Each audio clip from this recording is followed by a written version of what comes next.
குழந்தை போனா பெத்த குழந்தை போன இன்னொரு குழந்தை பெத்துக்கலாம், விஜய் பார்க்க முடியுமா? இந்த மாதிரி மென்டல் இருக்கிற கூட்டங்கள் வரைக்கும் திருந்தாதுங்க. இப்ப 40 பேர் செத்தாலும் போயிட்டு 2 நாள் எங்க ஒளிஞ்சிங்க? இந்த அவ்வளவு பேர் வந்து குஷி ஆனந்த் அவங்க யாரு ஆதவர்ஜினா அவங்களாம் எங்க போய் ஒளிஞ்சிங்க? அவர் இருந்தா இன்னும் கூட்ட நெரிசல்ல பெரும் அசம்பாவிதங்கள் நடக்கும். ஏங்க இப்போ அசம்பாவிதம் நடக்கும்னு தெரிஞ்சா நீ வந்து என்ன செய்யணும் கேட்டா, ஒண்ணு அதை கட்டுப்படுத்திக்கணும். அசம்பாவிதம் ஆயிருச்சா அப்ப என்ன செய்யணும்? நீ உடனே போயிட்டு நீ அந்த மக்களுக்கு இறங்கி, அவங்க வீடியோல இருக்குங்க, வீடியோல இருக்கு, பவுன்சர் சொல்றாங்க பிரச்சனை எனக்கு இருக்கு, பிரச்சனை நடந்திருக்கு, கொஞ்சம் 5 நிமிஷத்தை கம்மி பண்ணுங்க அப்படிலாம் சொல்றாங்க. புரியுதுங்களா? கம்மி பண்ணிருங்க. அப்போ ஒரு குழந்தை யாரோ மயக்கம் போட்டு, குழந்தை இல்ல யாரோ ஒருத்தவங்க பெண்மணி ஒருத்தர் மயக்கம் போட்டு விடுறாங்க, பேசிக்கிட்டு இந்த வகையில் வேற இறங்கி போறாரு, வீட்டுக்கு கிளம்ப போறாரு. அப்ப அவருக்கு தெரியுது இல்ல, தெரியுதா இல்லையா? ஒரு அசம்பாவிதம் நடந்துச்சு தெரியுதா இல்லையா? அப்ப என்ன செஞ்சிருக்கணும்? டக்குனு இறங்கி வந்து என்னப்பா பிரச்சனை அப்படின்னு சொல்லி போயிட்டு 1000 தான் வரணுங்க, மயிரே போகுது உயிருங்க. புரியுதுங்களா? இறங்கி போட்டோம், இறங்கி போயிட்டு அந்த வேலை மக்களுக்காக போயிட்டு ஹாஸ்பிட்டல் போய் நின்று அரைஞ்சிட்டு போட்டுங்க.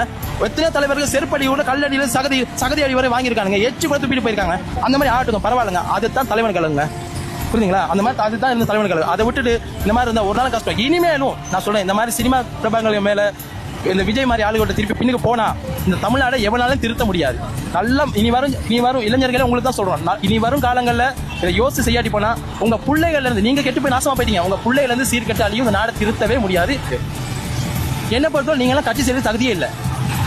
ஓப்பனா நான் சொல்றேங்க, கடந்த 40 பேர் செத்து போனான்றதுக்கு ஓடி போய் ஒளிஞ்சுக்கிட்டு இன்னைக்கு 2 நாள் கழிச்சு எப்படி அமைதியா உட்காந்து பேசிக்கிட்டு நடக்கக்கூடாது நடந்துருச்சு. யோ நான் என்ன கேட்கிறேன்னு கேட்டா, இப்ப இத்தனை 2 வருஷம் செஞ்ச மீட்டிங்ல இத்தனை விஷயம் நடந்துருச்சுன்னு சொல்லி, ஏன் இதுக்கு முன்னாடி மீட்டிங் யாரும் மயக்கம் போட்டு விடலையா?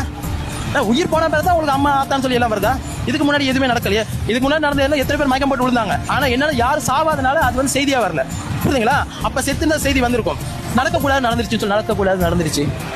என்னங்க என்ன மென்டாலிட்டி இருக்காங்க தெரியலங்க. அவங்க ஒண்ணுமே என்னன்னு கேட்டா ஸ்கிரீன் கேமரா ஆக்ஷன் அந்த கடப்புல தாங்க அவங்க உண்மைக்குமே என்ன செய்யலாம் நடிச்சுட்டு உட்காந்துருக்காங்க. சரிங்களா? இதை விட்டுட்டு திமுக அது செஞ்சிருச்சு இது செஞ்சிருச்சு இந்த போய் காரணம் சொல்ல வேணாம்.